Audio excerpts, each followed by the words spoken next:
lo perdono. Suponga que le contesta: oh, no hay necesidad de que me perdone, yo ya me he perdonado. Luego suponga que otra persona que presenció todo esto les dice: oh, ninguno de ustedes necesita preocuparse, yo ya les perdoné a ambos. Mas fue usted el que recibió el puñetazo en la nariz. Amigo, solo la persona que recibió el golpe puede perdonar. Entienda que el pecado es poner nuestro puño en el rostro de Dios, y únicamente Él puede perdonar el pecado. Abandone todas esas fábulas psicológicas que dicen que necesitamos perdonarnos a nosotros mismos y afirmarnos los unos a los otros. Existe un Dios santo. Dios es un Dios santo, y el pecado es un ultraje, un reproche, una rebelión contra un Dios santo que no dejará al pecado sin castigo.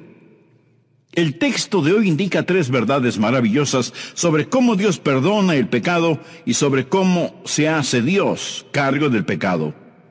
La primera es el sufrimiento vicario de la cruz. ¿Lo anotó? El sufrimiento vicario de la cruz. La palabra vicario significa en lugar de, suplente, sustituto. Miremoslo. Primera de Pedro 3:18. Porque también Cristo padeció una sola vez por los pecados, el justo por los injustos, para llevarnos a Dios, es decir, Jesús, el Hijo de Dios, quien es justo, quien nunca pecó, nacido de la Virgen, sin mancha, sin pecado. El justo murió por los injustos. Cuando dice los injustos, está hablando de usted y de mí. Nosotros somos los pecadores. Él llegó a ser nuestro sustituto. A través de toda la Biblia, Dios ha enseñado la sustitución. ¿Qué es la Pascua? Bien, en el Antiguo Testamento, Dios dio una profecía e ilustración de la cruz del Señor Jesucristo. Por ello, instituyó el ritual del Cordero de la Pascua en Éxodo 12. Había juicio sobre la tierra a causa del pecado, pero Dios le dijo a su pueblo que tomara un cordero sin mancha, sin imperfección, y que lo sacrificara. La sangre del cordero debía ser untada en el dintel y los 2 postes de la puerta de sus casas.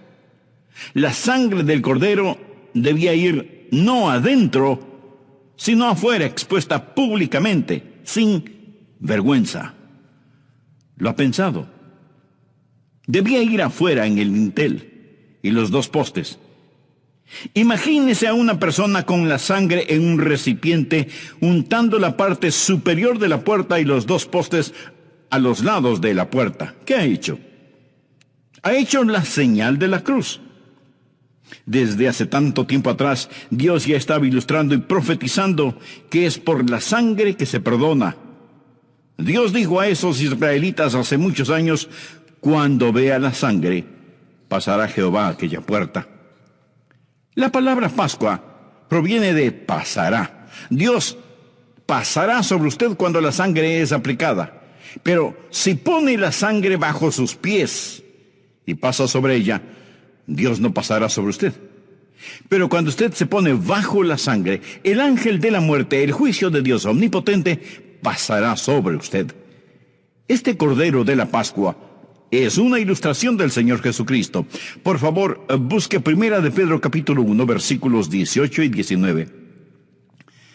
Sabiendo que fuisteis rescatados de vuestra vana manera de vivir, la cual recibisteis de vuestros padres.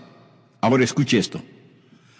No con cosas corruptibles como oro y plata, sino con la sangre preciosa de Cristo, como de un cordero sin mancha y sin contaminación. Jesús es el Cordero de la Pascua. Él es el Cordero sin mancha y sin contaminación. A un lado está el Monte de los Olivos, donde Jesús oró en Getsemaní. Y al otro lado el Monte Moria, donde Jesucristo murió. El Monte Moria, el mismo lugar donde Abraham iba a sacrificar a su único hijo, Isaac. El mismo lugar donde se construyó el templo. El Monte de los Olivos y el Monte Moria están a pocas millas de Belén, donde Jesús nació. En el tiempo de Cristo, los sacerdotes y los levitas ya habían instituido un rango especial de pastores para criar corderos muy especiales. Los corderos de la Pascua eran los más finos, los mejores, y se los criaba en Belén. La semana de la Pascua, esos corderos venían desde los campos de Booz en Belén hasta el monte del templo y entraban por la puerta de las ovejas para ser examinados por el sumo sacerdote, los levitas y por los otros sacerdotes. Y el mismo día, bajando el monte de los olivos y subiendo el monte Moria, venía el Señor Jesucristo, el Cordero de Dios, montado sobre una asna. El mismo día, el domingo de Palmas, la Pascua, entraban a la ciudad los corderos y el Cordero de Dios. El mismo día, ya hace tanto tiempo. Cuando esos corderos llegaban al templo, los sacerdotes comenzaban a examinarlos. Les chequeaban la boca, la lana, los pequeños cascos, los ojos, incluso los párpados. Si había algún defecto, ese cordero no era digno. Tenía que ser un cordero especial, un cordero sin mancha y sin contaminación. Pero al mismo tiempo que esos corderos venían, el Cordero de Dios también venía. El cordero nacido en Belén. María tuvo un corderito. Su lana era blanca como la nieve. Jesús nunca conoció el pecado. Él era el Hijo de Dios nacido de la Virgen, el Cordero sin mancha de Dios. El Cordero del que habló Abraham en el monte Moria cuando dijo, Dios se proveerá de cordero para el holocausto. No un cordero para sí mismo, sino que él mismo será el cordero. Dios se proveerá de cordero. ¿Se da cuenta cómo todo encaja?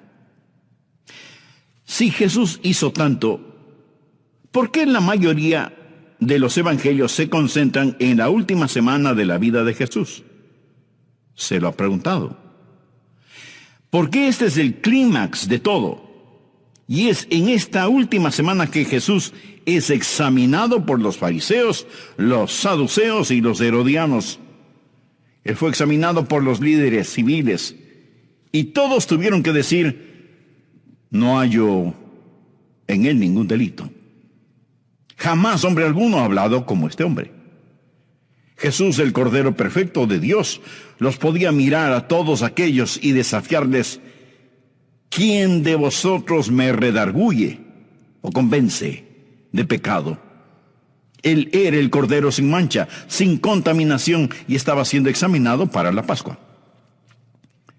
Los sacerdotes llegaban el día cuando el Cordero de la Pascua debía ser sacrificado. A las 3 de la tarde el sacerdote levantaba la barbilla de ese corderito sin defecto y tomando su filoso cuchillo, le cortaba la garganta. Al mismo tiempo que esto sucedía, sobre el cruel monte Gólgota, el Cordero de Dios vertía su preciosa sangre real y roja como los rubíes por los pecados de la humanidad. Y Jesús dijo sobre la cruz, consumado es. Consumado es. La deuda está totalmente pagada. Sacerdotes pueden irse ya a sus casas. Levitas pueden bajar sus cuchillos. Pastores, su trabajo ha terminado porque la deuda quedó cancelada. Amén. Aleluya. Consumado es. Jesús, el Cordero de Dios, murió sobre la cruz. El propósito de la cruz es la sustitución y la Pascua nos lo ha mostrado en una forma muy clara y simple. A su vez, cuando el Señor Jesucristo murió, Él cumplió otro simbolismo del Antiguo Testamento en Levítico 16. El sumo sacerdote colocaba sus manos sobre la cabeza de un macho cabrío y confesaba los pecados del pueblo. Después se llevaba el animal afuera de las paredes de la ciudad y lo mataba derramando su sangre. Esta es la razón por la cual la Biblia dice que Jesús, para santificar al pueblo mediante su propia sangre, padeció fuera de la puerta, o sea, fuera de la ciudad, porque Jesús fue nuestro macho cabrío. Nuestros pecados fueron colocados sobre Él. Él los llevó a la cruz y en agonía sangró y murió. El tribunal de Pilato es otra ilustración. Pilato era un competente político neutral y lo que le convenía determinaba su conducta. Él trató de escaparse de la situación, pues no quería crucificar al Señor Jesús. Mas la gente vociferaba clamando la sangre de Jesús. Pilato ingenia un plan diciendo: tenemos a otro hombre aquí y su nombre es Barrabás. Barrabás era un ladrón, un asesino, un revolucionario, y Pilato pensó: si alguna vez ha vivido un hombre que merece ser ejecutado, es Barrabás. Esto es lo que Pilato dijo: según la tradición, el gobernador puede soltar a un preso, el que el pueblo diga. ¿A quién queréis que os suelte? ¿A Barrabás o a Jesús, llamado el Cristo? Escojan a quién perdonar: ¿a Barrabás o a Jesús? ¿A cuál de los dos queréis que os suelte? ¿Sabe usted lo que contestaron? ¡A Barrabás! Pilato les dijo: ¿qué pues haré de Jesús, llamado el Cristo? Todos le dijeron: sea crucificado. Esta fue la misma multitud inconstante que clamó cuando Jesús entró a Jerusalén el domingo de Palmas: ¡Hosana al Hijo de David! Ahora demandan: sea crucificado.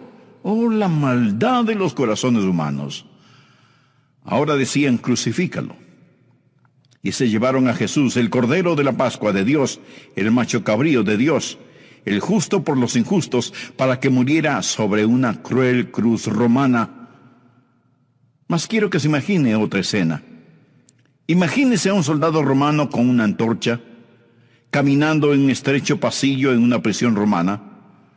Llega hasta una puerta con barras de hierro, alumbra, y adentro, entre las sombras, sobre una colchoneta de paja, hay un hombre temblando como un pájaro atrapado en una jaula, en una trampa.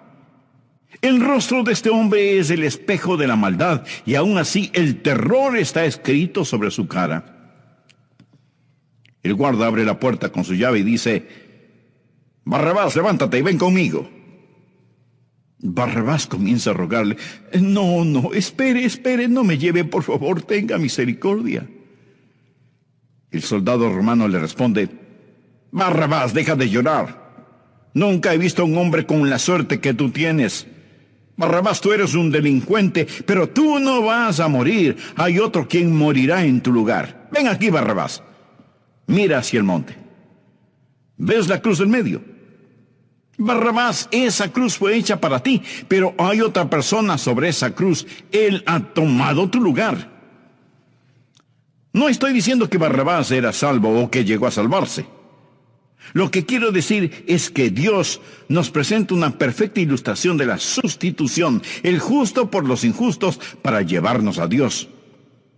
Lo primero que quería que conociera es cómo Dios perdona el pecado. Es lo que llamo el sufrimiento vicario de la cruz. Mas mire nuestro texto, dice: Cristo padeció una sola vez por los pecados. Él sufrió por los pecados. En muchos lugares, teatros e iglesias, durante la Semana Santa se presenta el drama de la pasión de Cristo, tratando de ilustrar el sufrimiento del Señor Jesucristo. Mas ningún programa puede alcanzar a representar su sufrimiento. No hay lengua que pueda expresar, garganta que pueda cantar, mano que pueda pintar la tragedia que llamamos Calvario y el sufrimiento del Señor Jesucristo. Existe el sufrimiento emocional de Cristo. Hablamos de ello cuando estudiamos de la copa, cuando el Señor Jesús dijo en Mateo capítulo 26, versículo 38, mi alma está muy triste hasta la muerte. Oh, la agonía emocional. Lucas capítulo 22, versículo 44. Y estando en agonía, oraba más intensamente, y era su sudor como grandes gotas de sangre.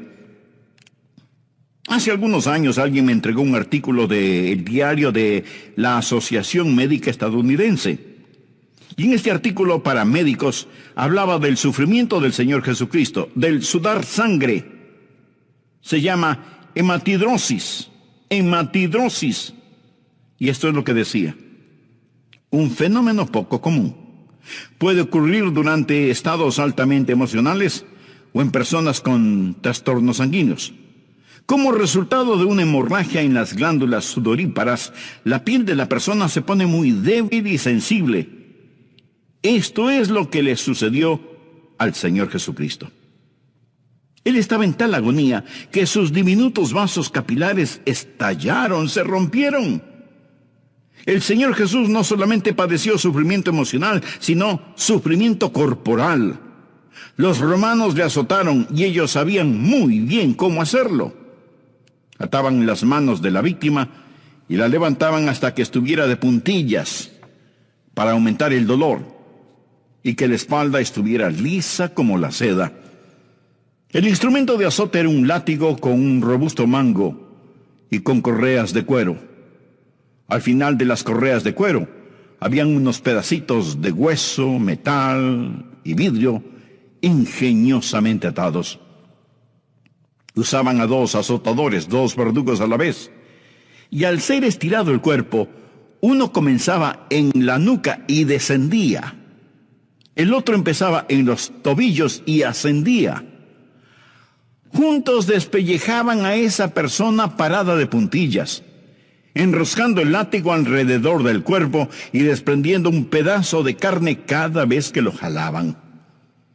Estos hombres eran experimentados que sabían muy bien cómo azotar, sabían cómo desprender la carne de tal forma que los nervios y los músculos quedaran expuestos sin sacarle los intestinos.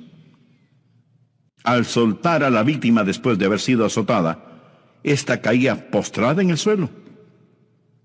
Los hombres no salían caminando de un azotamiento, salían gateando. Esta es la razón por la que la Biblia dice, llevaron a Jesús atado y le entregaron a Pilato. ¿Por qué lo llevaron? Porque estaba demasiado débil para caminar. Usted puede comprender por qué después Jesús no podía cargar con la cruz. El abuso físico del Señor Jesucristo. Lo golpearon con sus puños, con palos, y luego lo sacaron para que fuera crucificado.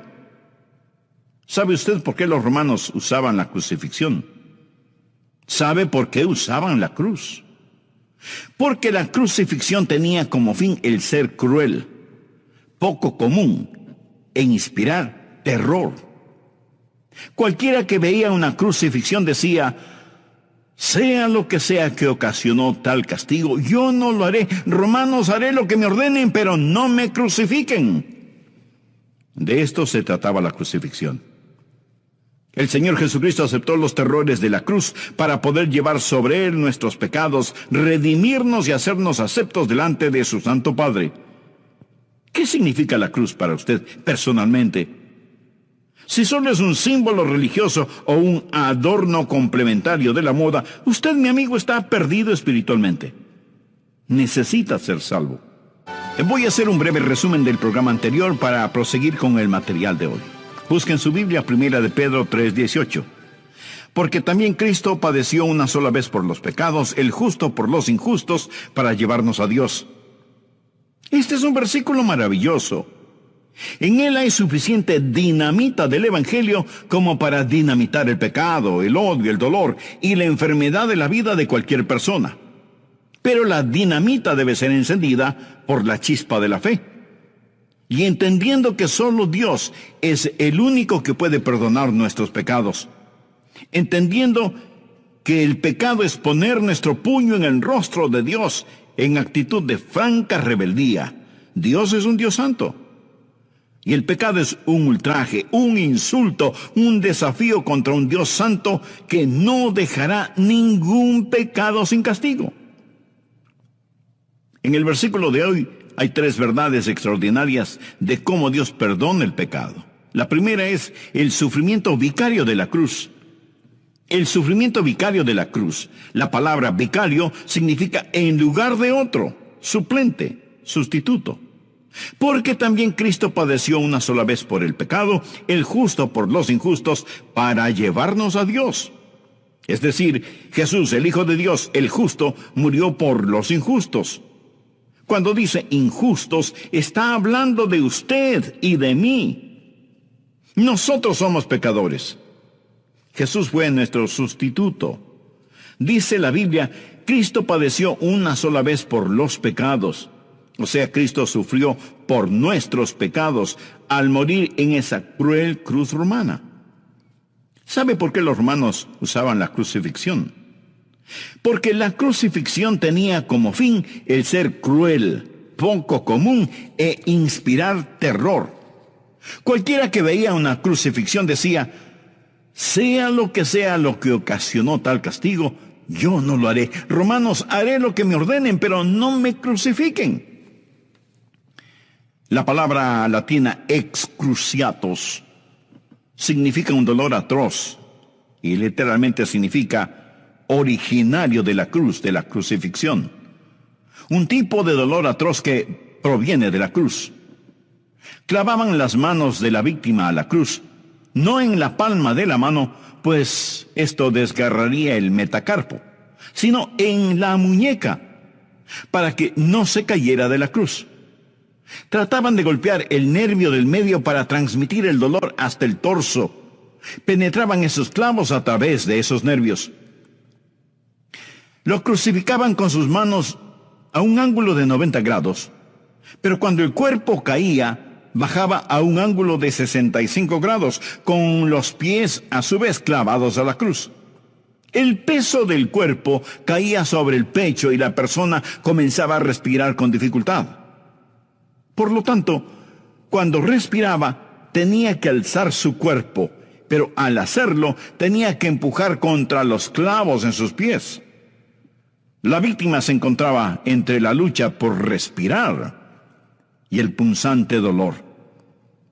La persona experimentaba náuseas, trauma y un intenso dolor al cada nervio convertirse en un conducto para dicho dolor.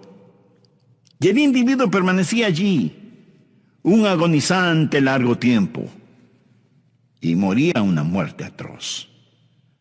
Existe la agonía física, la agonía emocional y el sufrimiento emocional de la cruz.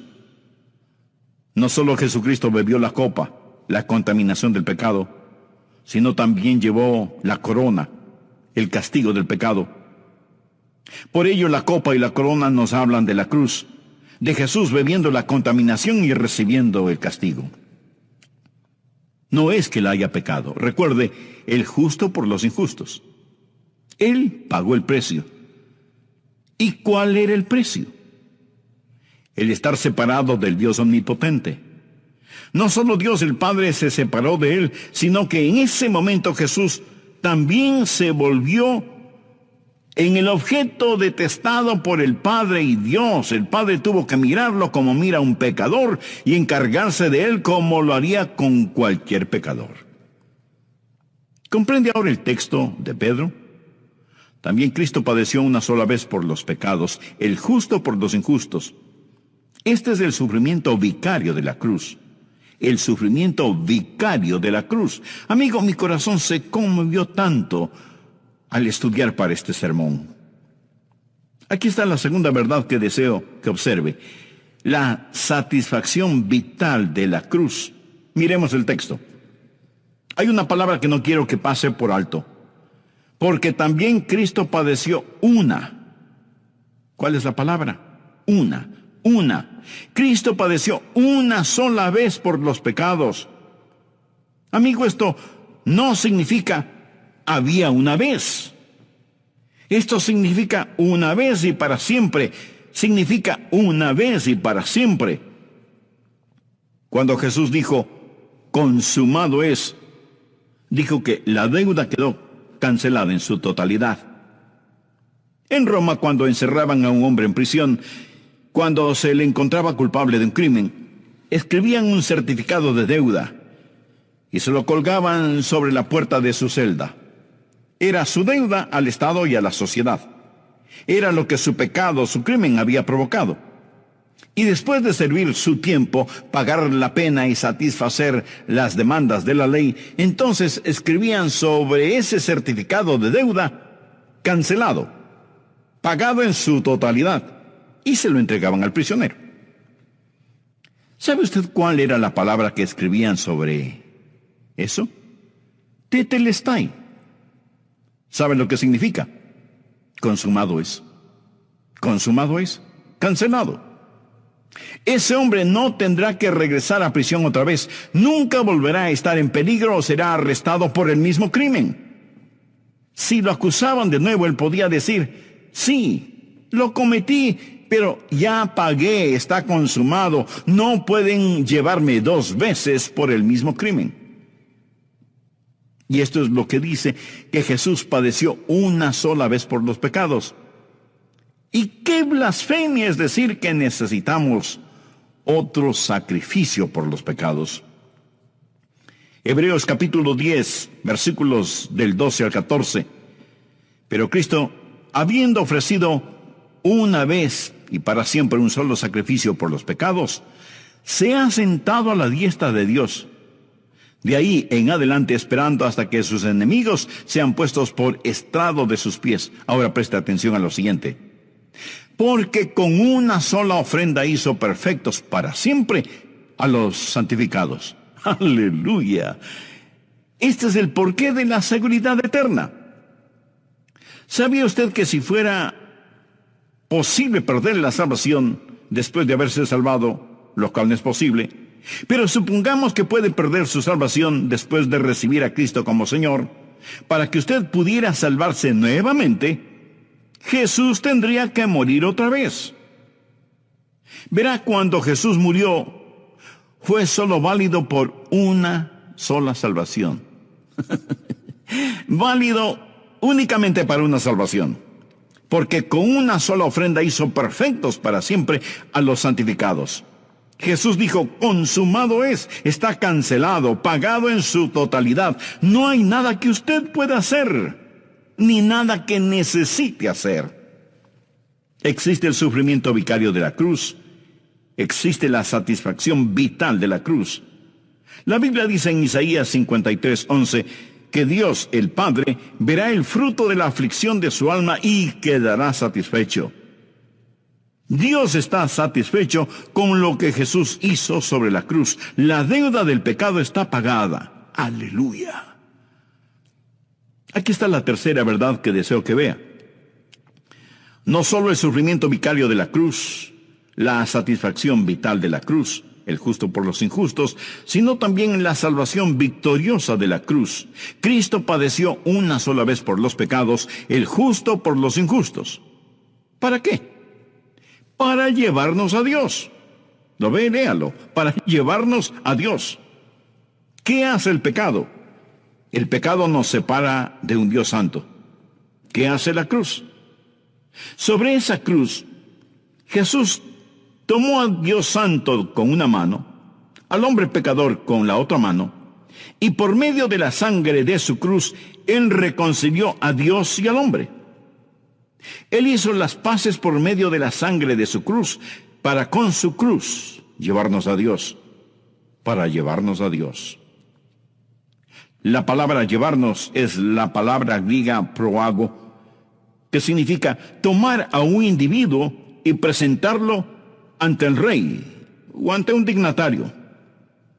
Esto es exactamente lo que Jesús ha hecho. Jesús nos ha tomado de la mano para presentarnos ante Dios el Padre. Él nos lleva a Dios. Él intercede. Padre, estos son míos. Yo los compré con mi sangre sobre esa cruz. ¿Le anima a usted esto? A mí sí. Escuche Romanos, versículo 10. Porque si siendo enemigos fuimos reconciliados con Dios por la muerte de su Hijo, mucho más estando reconciliados, seremos salvos por su vida. El rey David en el Antiguo Testamento tuvo un hijo, su nombre era Absalón. Y él se rebeló contra su padre. Y había una mujer de Tecoa que le dijo a David, usted necesita hacer algo para reconciliarse con su hijo, para que él regrese, para traer a su hijo. Pero David no lo hizo. Y la mujer le dijo, Rey David, usted no actúa como Dios actúa. Anote este precioso versículo en el margen de su Biblia, 2 de Samuel 14, verso 14. Y la mujer dijo, porque de cierto morimos, y somos como aguas derramadas por la tierra que no pueden volver a recogerse. Ni Dios quita la vida, sino que provee medios para no alejar de sí al desterrado. ¿No es este un gran texto evangelístico en el Antiguo Testamento? Somos como aguas derramadas por tierra. Ni Dios quita la vida, sino que provee medios para no alejar de sí al desterrado. Dios tiene un medio para traernos de regreso. Deseo contarle una historia verídica. Selecciones publicó esta historia. Un hombre de negocios de Nueva York, de descendencia húngara, que vivía en Long Island, Nueva York, para ir a trabajar siempre abordaba el metro en Long Island a las 9:05 todas las mañanas. Este hombre, que se llamaba Marcel Sternberger, un día un amigo suyo estaba enfermo y Marcel decidió quedarse con su amigo ese día e ir a trabajar más tarde. Marcel Sternberger se quedó con su amigo enfermo y en lugar de viajar en el metro de las 9:05, tomó el metro del mediodía. Él no estaba acostumbrado a viajar en este tren que iba repleto. Cuando Marcel Sternberger entró a ese tren, una gran multitud se bajó y otra abordó dicho tren, y Sternberger estaba tratando de encontrar un asiento. Un pasajero se levantó y Sternberger dijo: «Tomaré ese asiento». Y apresurándose, se dejó caer en el asiento. Sentado al lado de Marcel iba un hombre leyendo un periódico húngaro. Sternberger echó un vistazo. Él podía leer húngaro. El hombre leía los anuncios clasificados y Marcel le dijo en forma amistosa: «¿Busca usted un trabajo?». Y el hombre le contestó: «No, busco el nombre de mi esposa». Marcel le dijo: «A ver, cuénteme al respecto». Durante la guerra vivíamos en Debrecen y estaba felizmente casado. Pero los nazis estaban allí y comenzaron a oprimirnos. Un día me sacaron y me enviaron lejos de mi hogar, a Ucrania, para enterrar los soldados alemanes muertos. Tenía que hacerlo. Sentí mucho temor de dejar a mi esposa y que los nazis la pusieran en un campo de concentración. Bien, me enviaron y cuando regresé a mi hogar después de la guerra, no pude encontrar a mi esposa. Pregunté alrededor y me dijeron que los nazis se habían llevado a un número de gente a Auschwitz. Quizá mi esposa estaba entre esos. Comencé a leer y estudiar para averiguar qué sucedía con la gente que enviaron a Auschwitz. Muchos acabaron en los crematorios donde los incineraron durante el Holocausto. Pero también leí que cuando los aliados vinieron, entraron al campamento de prisioneros y liberaron a algunos. Pienso que quizás mi esposa no haya sido asesinada. Tal vez fue liberada. Entonces me dije: quizás los aliados llevaron a esta gente a América. Y si así sucedió, ¿cuál sería el punto de entrada? Sería Nueva York. Y si mi esposa estuviera en Nueva York, ella no sabría dónde estoy. Pero sé que mi esposa es inteligente. Ella pondría un anuncio en el periódico húngaro y simplemente leo el periódico para ver si por casualidad puedo encontrar a mi esposa. Marcel Sternberger se recordó que unos días antes había estado en una fiesta donde conoció a una mujer húngara. Ella le había dado su nombre y le había contado que vivió en Debrecen. También le contó que a su esposo se lo habían llevado a Ucrania.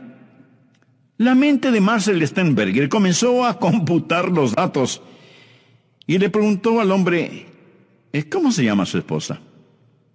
El hombre respondió: mi esposa se llama María Basken. Sternberger, sin decir una palabra, sacó su billetera, sacó un pedazo de papel que él había doblado y lo miró. Y ahí estaba el nombre: María Basken. Le dijo: señor, es muy importante, por favor, ¿se bajaría usted del tren conmigo en la próxima parada? No le dijo el por qué, pero el hombre confió en él y bajaron. Sternberger tenía el número telefónico de María. Buscó un teléfono público, puso la moneda y marcó el número y dijo: «Hola, ¿quién habla?». Ella contestó: «Es María». Marcel le dijo: «Bien, soy Marcel Stenberger. María me recuerda. Nos conocimos hace unos 3 días». «Oh, sí, señor, lo recuerdo». «María, ¿ha estado casada? ¿Ha tenido usted esposo?». Ella contestó: «Yo no sé si tengo un esposo o no ahora, pero sí lo estuve. No lo he visto desde la guerra». «María, ¿cuál es el nombre de su esposo?». «El nombre de mi esposo es Bello Baskin». Marcel le dijo: «Discúlpeme un momento, María. Señor, ¿cuál es su nombre?». «Oh, me llamo Bello Baskin». Marcel le dijo: «Señor, tome este teléfono. Usted va a presenciar un milagro». Él tomó el teléfono y dijo: «Hola». Y al otro lado de la línea, una sorprendida María solo pudo decir: «Oh, eres tú, mi querido esposo. María, mi amada esposa». Y María le hizo saber que ella había estado orando para poder encontrarlo. Selecciones publicó esta historia y luego enfatizaron: algunos dirán, si son escépticos, que fue una coincidencia. Pero Selecciones hizo estas preguntas: ¿cuáles son las probabilidades de que este hombre, quien normalmente viajaba en el tren de las 9:05, tomara el tren de las 12? ¿Cuáles son las probabilidades de que él lograra sentarse en el único asiento desocupado en todo el tren? ¿Cuáles son las probabilidades de que este hombre estuviera leyendo un periódico húngaro? ¿Cuáles son las probabilidades de que 3 días antes él hubiera conocido a esta mujer María y hubiera notado su nombre? Y luego Selecciones afirmó: no fue por casualidad. Dios viajó en el metro esa mañana. Dios ideó medios para reunir esta pareja, pero quiero decirle algo, amigo, que existe un milagro más grande que este. Existe un milagro más grande que este. Dios ideó medios para que sus desterrados no estén separados de Él. Y Jesús en aquella cruz murió por usted. Oh, el amor que lo pensó, la gracia que trajo la maravillosa salvación. Dios quedó satisfecho con el sacrificio que Jesús hizo sobre esa cruz. Y ahora usted puede recibirlo. ¿Qué debe hacer usted hoy? Poner su fe donde Dios puso sus pecados, en el Señor Jesucristo. La Biblia lo pone en forma simple, dulce, sencilla y sublime. Cree en el Señor Jesucristo y serás salvo. La palabra cree no quiere decir una mera creencia intelectual, sino confiar. Confiando, ore con todo su corazón: «Oh Dios, soy un pecador y estoy perdido. Sé que no puedo salvarme a mí mismo. Jesús, tú eres el Hijo de Dios. Tú fuiste coronado por mis pecados y pagaste mis pecados en la cruz. Tú moriste como mi sustituto y Dios te resucitó de entre los muertos. Yo creo todo esto y te recibo. Te invito a entrar ahora en mi corazón. Ven a mi corazón. Perdona mis pecados y sálvame». Gracias por salvarme, Jesús. Gracias por salvarme, Jesús. Ahora eres mi Señor, mi Salvador, mi Dios y mi amigo. Instituido un rango especial de pastores para criar corderos muy especiales. Los corderos de la Pascua eran los más finos, los mejores, y se los criaba en Belén. La semana de la Pascua, esos corderos venían desde los campos de Booz en Belén hasta el monte del templo y entraban por la puerta de las ovejas para ser examinados por el sumo sacerdote, los levitas y por los otros sacerdotes. Y el mismo día, bajando el monte de los olivos y subiendo el monte Moria, venía el Señor Jesucristo, el Cordero de Dios, montado sobre una asna. El mismo día, el domingo de Palmas, la Pascua, entraban a la ciudad los corderos y el Cordero de Dios. El mismo día, ya hace tanto tiempo. Cuando esos corderos llegaban al templo, los sacerdotes comenzaban a examinarlos. Les chequeaban la boca, la lana, los pequeños cascos, los ojos, incluso los párpados. Si había algún defecto, semana de la vida de Jesús. ¿Se lo ha preguntado? Porque este es el clímax de todo. Y es en esta última semana que Jesús es examinado por los fariseos, los saduceos y los herodianos. Él fue examinado por los líderes civiles. Y todos tuvieron que decir, no hallo en él ningún delito.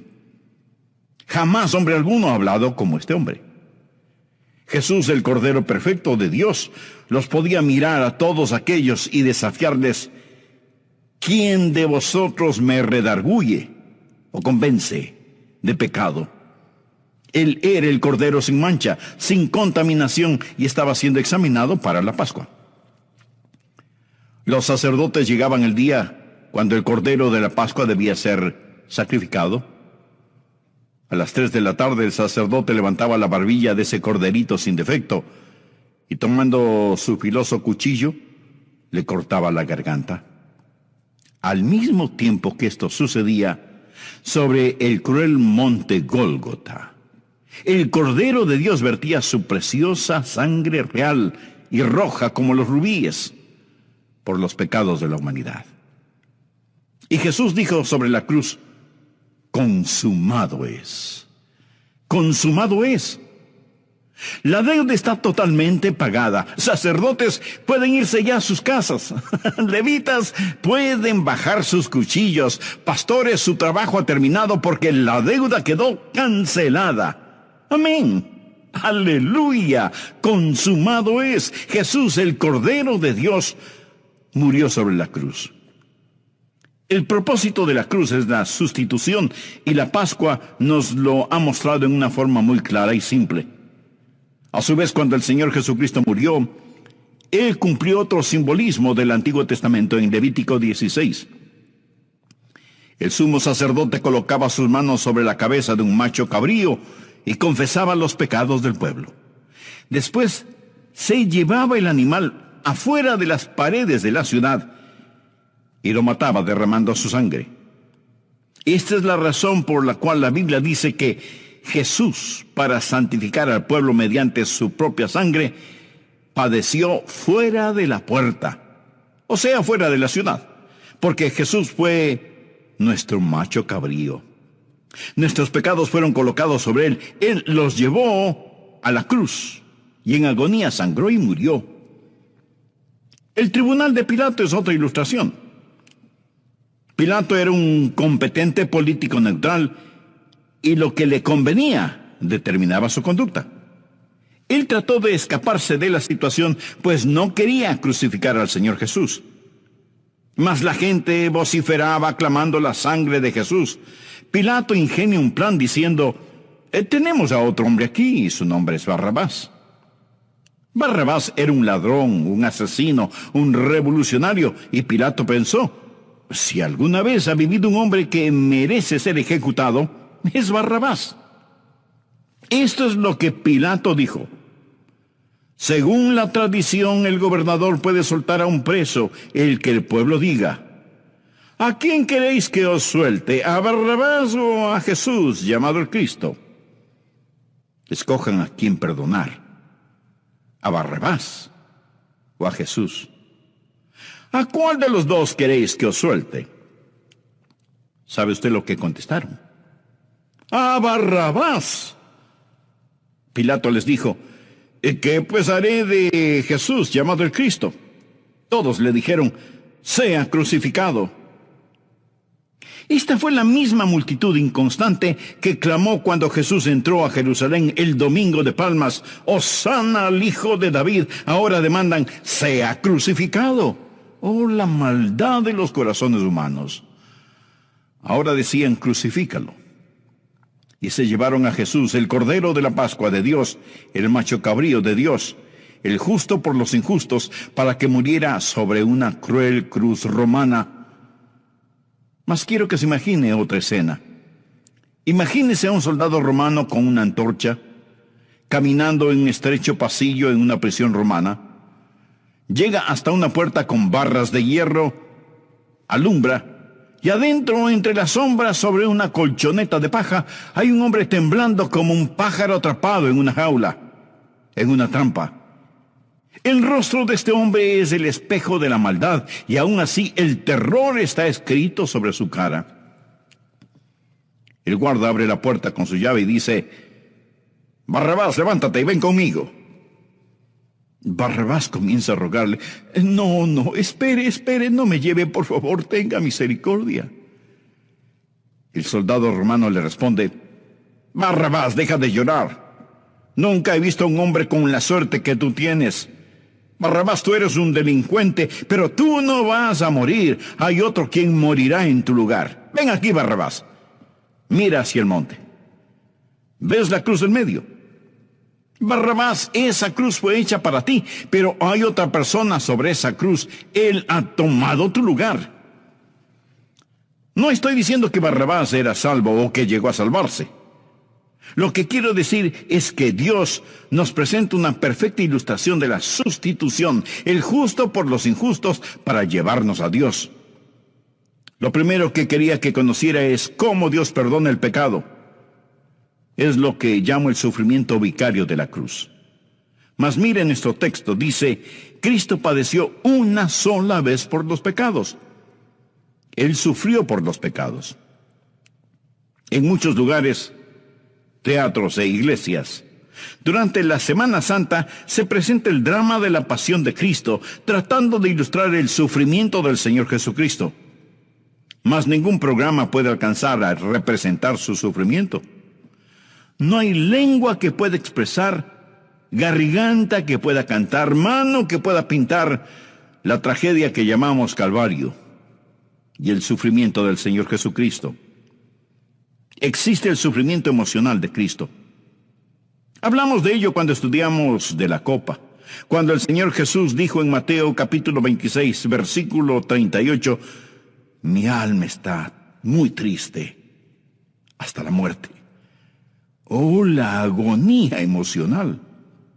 Lucas capítulo 22, versículo 44.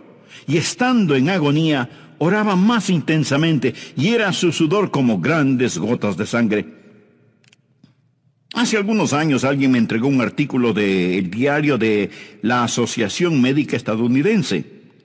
Y en este artículo para médicos hablaba del sufrimiento del Señor Jesucristo, del sudar sangre. Se llama hematidrosis. Y esto es lo que decía: un fenómeno poco común. Puede ocurrir durante estados altamente emocionales o en personas con trastornos sanguíneos. Como resultado de una hemorragia en las glándulas sudoríparas, la piel de uno comenzaba en la nuca y descendía. El otro empezaba en los tobillos y ascendía. Juntos despellejaban a esa persona parada de puntillas, enroscando el látigo alrededor del cuerpo y desprendiendo un pedazo de carne cada vez que lo jalaban. Estos hombres eran experimentados, que sabían muy bien cómo azotar, sabían cómo desprender la carne de tal forma que los nervios y los músculos quedaran expuestos sin sacarle los intestinos. Al soltar a la víctima después de haber sido azotada, ésta caía postrada en el suelo. Los hombres no salían caminando de un azotamiento, salían gateando. Esta es la razón por la que la Biblia dice: llevaron a Jesús atado y le entregaron a Pilato. ¿Por qué lo llevaron? Porque estaba demasiado débil para caminar. Usted puede comprender por qué después Jesús no podía cargar con la cruz. El abuso físico del Señor Jesucristo. Lo golpearon con sus puños, con palos, y luego lo sacaron para que fuera crucificado. ¿Sabe usted por qué los romanos usaban la crucifixión? ¿Sabe por qué usaban la cruz? Porque la crucifixión tenía como fin el ser cruel, poco común, e inspirar terror. Cualquiera que veía una crucifixión decía: sea lo que sea que ocasionó tal castigo, yo no lo haré. Romanos, haré lo que me ordenen, pero no me crucifiquen. De esto se trataba la crucifixión. El Señor Jesucristo aceptó los terrores de la cruz para poder llevar sobre él